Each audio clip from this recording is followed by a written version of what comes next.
Hello दोस्तों, एक बार फिर से स्वागत है आपका easy to learn YouTube channel में। तो लास्ट वीडियो में हम फॉर्मूला टैब के बारे में सीख रहे थे, जिसमें हमने फॉर्मूला ऑडिटिंग के बारे में सीखा था। आज की वीडियो में हम कंटिन्यू करेंगे और सीखेंगे फॉर्मूला कैलकुलेशंस के बारे में। तो बिना किसी देरी के चलते हैं अपनी कंप्यूटर स्क्रीन पर और शुरू करते हैं आज का वीडियो। सो हम आ गए अपनी कंप्यूटर स्क्रीन पर। आज की वीडियो में हमारा जो फॉर्मूला टैब था, उसके अंदर जो ऑडिटिंग वाला सेक्शन था, उसमें एक ऑप्शन हमारा रह गया था जो है इवेलुएट फॉर्मूला। अब इवेलुएट फॉर्मूला का जो मेन काम होता है वो होता है कि अगर आपने कोई बहुत कॉम्प्लेक्स फॉर्मूला लिख दिया है या कोई भी मल्टीपल फॉर्मूला लिखा है, आपको ये चेक करना है कि उसके अंदर जो वैल्यूज आ रही हैं, जो रेफरेंसेस हैं, वो क्या है और उनसे क्या क्या आउटपुट निकल के आ रहा है, जिसके द्वारा जो भी रिजल्ट ड्राइव हो रहा है वो सही है या गलत। एग्जाम्पल के लिए जैसे हमने यहाँ पे इफ कंडीशन का यूज किया था और उसमें हमने ये लिखा था अगर एच कॉलम में जो वैल्यू है वो ग्रेटर देन या इक्वल्स टू हो 165 के, ठीक है। अगर मैं आपको यहाँ पे जूम करके दिखाऊं तो हमने ये वाली वैल्यू को हमें इवेलुएट करना था। हमने ये वैल्यू लिखी थी अगर H8 is greater than equal to 165 है तो पास लिख कर आ जाए, अदरवाइज फेल लिख कर आ जाए, ठीक है। तो अभी हम इस फॉर्मूले को इवेलुएट करेंगे। किसी फॉर्मूले को इवेलुएट करने के लिए हमें फॉर्मूला टैब पे जाना है, फॉर्मूला ऑडिटिंग सेक्शन में से इवेलुएट फॉर्मूले पे क्लिक करना है। जैसे आप इस पे क्लिक करेंगे आपके पास कुछ इस तरह का विंडो यहाँ पे दिखाई देगा। मैं इसे यहाँ सेट कर देता हूँ और थोड़ा सा जूम कर देता हूँ, ठीक है। तो आप देखेंगे ये सेम फॉर्मूला जो हमें यहाँ पर देखने को मिल रहा है। कुछ चीजें हैं, जैसे ये वाले सेक्शन में हमें पता चल रहा है कौन सी शीट के कौन से सेल पे फॉर्मूला लगा हुआ है। फॉर्मूला में हमने जो कंटेंट लिखा है या फॉर्मूले की इक्वेशन जो है वो क्या लिखा हुआ है। इस लाइन का मतलब ये है कि जब भी आप इवेलुएट फॉर्मूला पे क्लिक करेंगे जो भी रिजल्ट है वो आपको इटैलिक फॉर्म में मिल जाएगा। वो रिजल्ट आपको मिलेगा कहाँ, देखिए अभी फिलहाल यहाँ पे अंडरलाइन हो रखा है, ठीक है। अब इस अंडरलाइन पे जो भी मैं क्लिक करूंगा तो जैसे यहाँ H8 लिखा है, इसका रिजल्ट मुझे यहाँ पे देखने को मिलेगा, ठीक है। तो अब देखेंगे जैसे मैं इवेलुएट पे क्लिक करूंगा तो आप देखेंगे पहले यहाँ पे H8 आ रहा था, अब यहाँ पर जो वैल्यू है वो 377 की आ गई है। जैसे मैं इवेलुएट पे क्लिक करूंगा वो कंडीशन ट्रू हो गई और ट्रू होते ही हमें क्या करेगा, पास का रिजल्ट मिल जाएगा। अभी हमारा पूरा इवेल्युएशन कंप्लीट हो गया। अब मैं रिस्टार्ट पे क्लिक करता हूँ। जब मैं रिस्टार्ट पे क्लिक करूंगा आप देखेंगे H8 वापस से हमारा फॉर्मूला आ गया। अगर मुझे देखना है कि H8 में जो वैल्यू आ रही है, ठीक है, अगर ये वैल्यू किसी और सेल से आ रही है तो उसको देखने के लिए मुझे स्टेप इन पे क्लिक करना है। जैसे मैं स्टेप इन पे क्लिक करूंगा तो आप देखेंगे इस पर्टिकुलर सेल में एक और फॉर्मूला था जो कि H8 में था, सम C8 से लेकर G8 तक का। ये जो फॉर्मूला था उसकी डेफिनेशन क्या थी, अगर मैं जैसे वापस से इसे इवेलुएट पे क्लिक करूंगा तो आप देखेंगे इसकी जो वैल्यू थी वो 377 थी, जो कि हमने जब स्टेप आउट किया तो हमें पता चला कि यही वैल्यू बाद में डराइव होकर हमारे इफ कंडीशन में आ रही थी और जैसे वो कंडीशन ट्रू हो रही थी वैसे हमें आंसर मिल जा रहा था। तो इस तरह से हम किसी भी फॉर्मूला को इवेलुएट कर सकते हैं। फिलहाल ये जो फॉर्मूला है बहुत ही छोटा फॉर्मूला था, सिंगल कंडीशन के साथ था। जब फ्यूचर में हम बहुत सारे कॉम्प्लेक्स फॉर्मूला लिखेंगे तो उसको इवेलुएट करने के लिए ये यूज होता है। साथ ही मैं आपको कोई बोनस ट्रिक दिखा देता हूं जो आपके बहुत काम आने वाली है,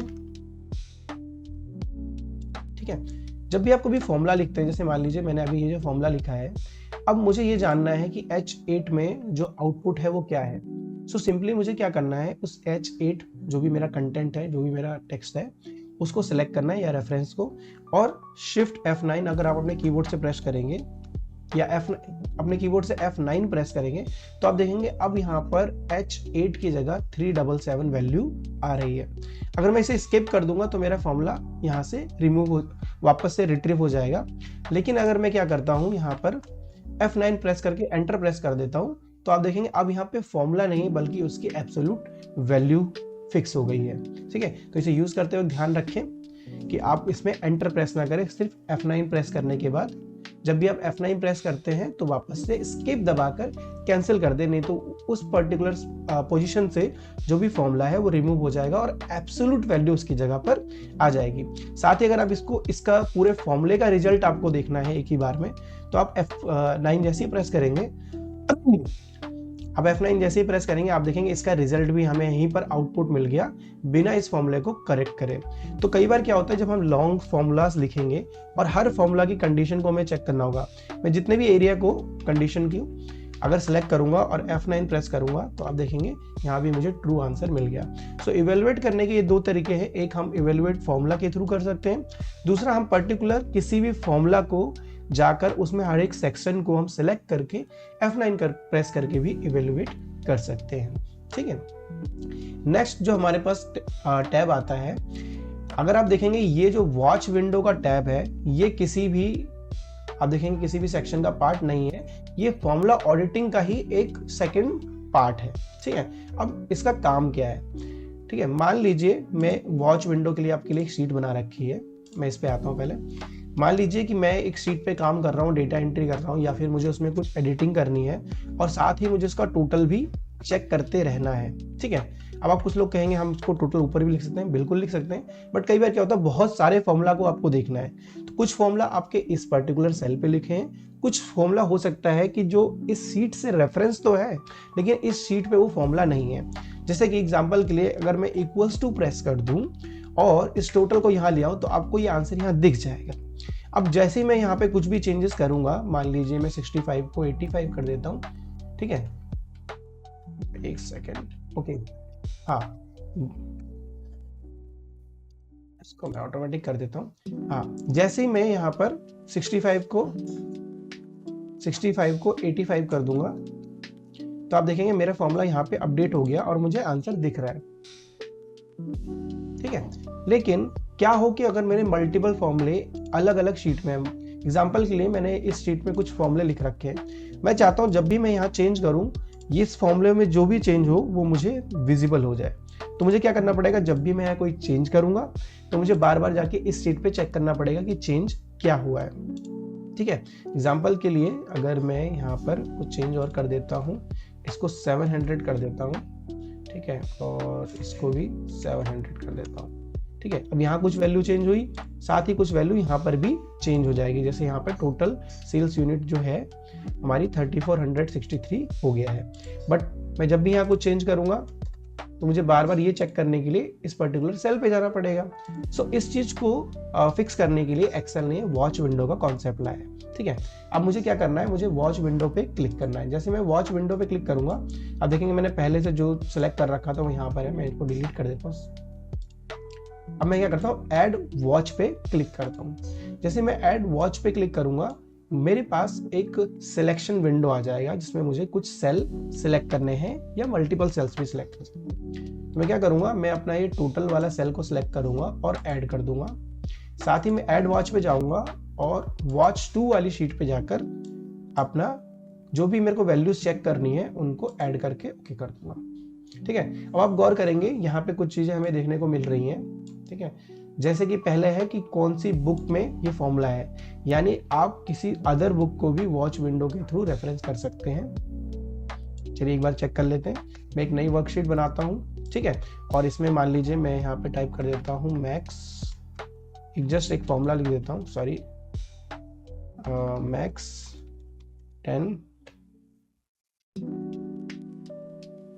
मैक्स, और मैं इस वाली शीट को रेफर करके यूनिट में से मैक्स लगाकर एंटर। ठीक है, और ऐड वॉच में जाकर मैं इस वाले सेल को भी सिलेक्ट करके ओके कर देता हूँ। ठीक, अब मैं वापस अपनी सीट पे आ जाता हूँ। तो आप देखेंगे कि जो हमारा वॉच विंडो है वो लिमिटेड नहीं है एक वर्कबुक पे। अभी मैं करंटली मेरी जो फॉर्मूला वाली वर्कबुक है उसके सेल को तो मैं यहाँ देख ही सकता हूँ, साथ ही मैं दूसरी ओपन कोई भी वर्कबुक के किसी भी सेल में लगे फॉर्मूला को और उसके रिजल्ट को देख सकता हूँ। साथ ही मुझे यहाँ पे सीट का नाम, अगर मैंने उस सेल का कोई नाम रखा है, जैसे मैंने यहाँ पे 2 सेल के नाम रख रखे हैं, मैक्स और टोटल सेल यूनिट, और उनके अंदर जो भी वैल्यू है, या अगर मैं इसे थोड़ा और जूम कर दूं,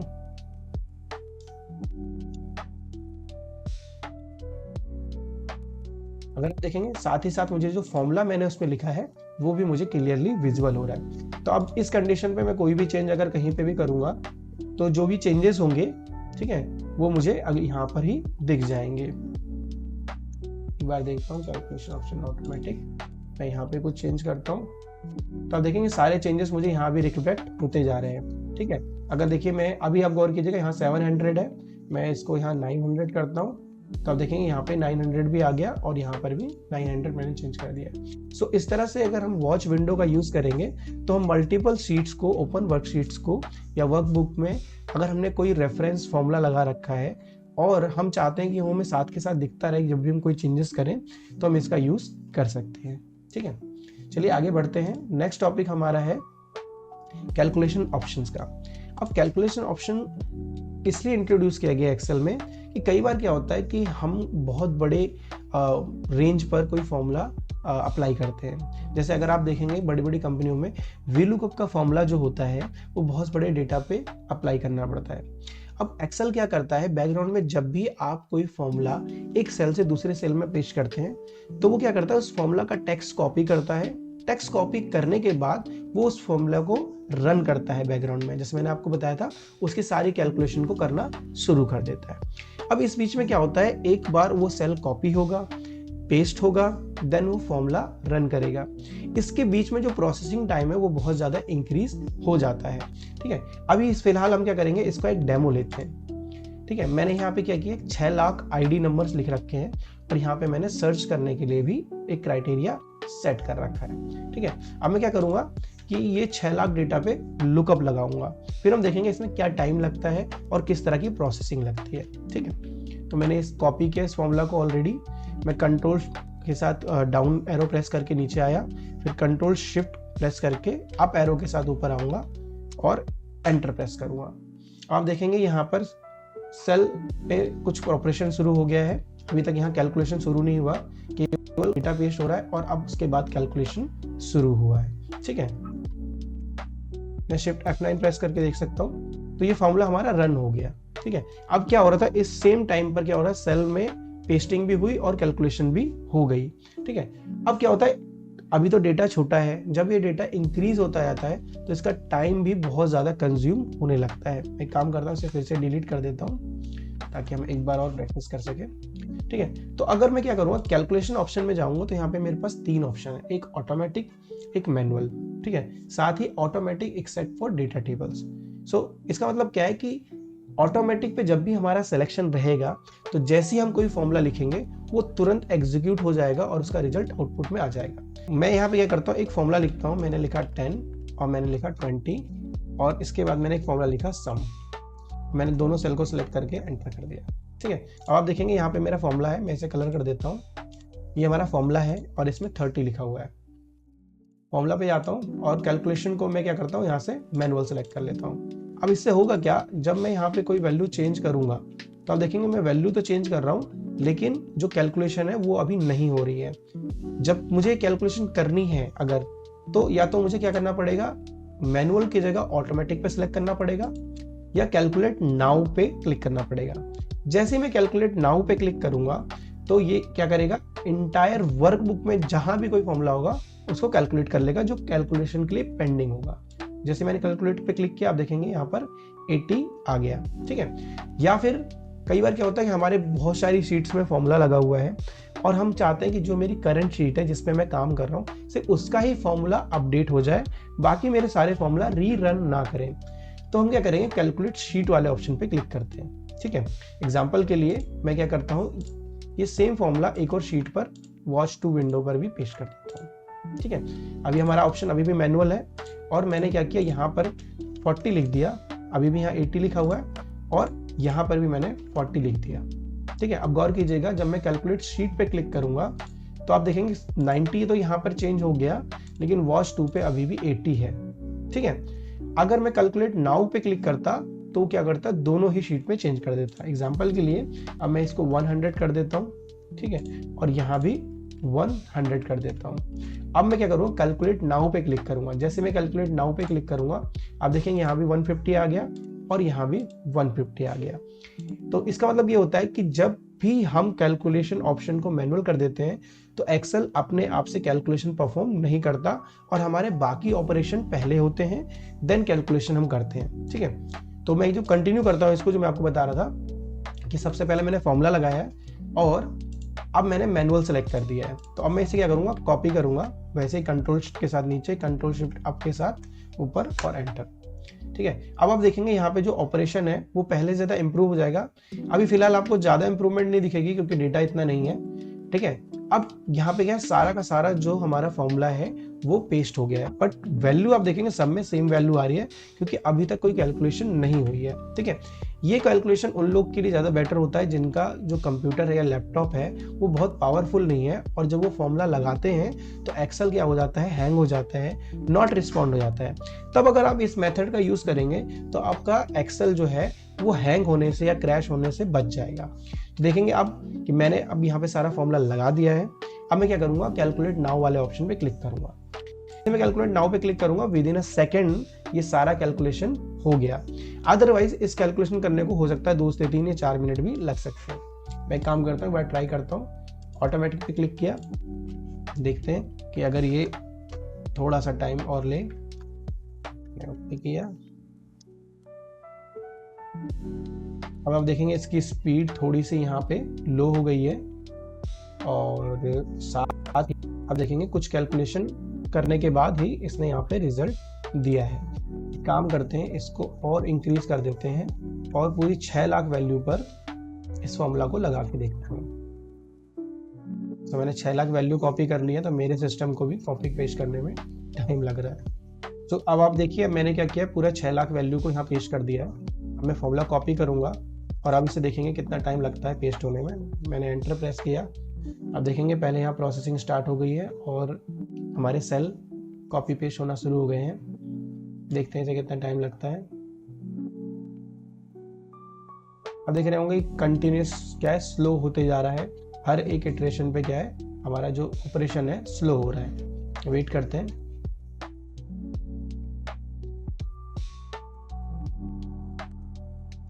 देखिए फाइनली कॉपी पेस्ट तो कंप्लीट हो जाएगा और अब कैलकुलेशन हुआ।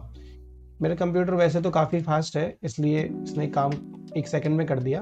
अब हम इसी काम को दोबारा करेंगे, बट इस बार हम मैनुअल मेथड का यूज़ करेंगे। तो हमने कैलकुलेशन ऑप्शन पे गए, मैनुअल पे क्लिक किया, कॉपी किया, फिर से डाउन कंट्रोल के साथ, कंट्रोल शिफ्ट अप, एंटर। अब देखेंगे क्या स्पीड आती है।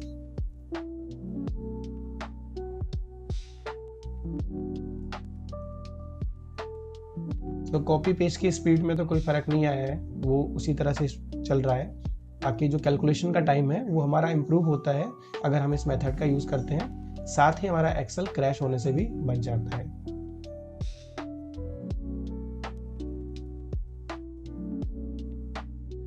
फाइनली कॉपी हो गया है और मैं अब इसे कैलकुलेट नाउ पे करता हूँ। सो मेरा कंप्यूटर काफ़ी फास्ट है, तो आपको कोई भी फ़र्क देखने को नहीं मिला, ठीक है।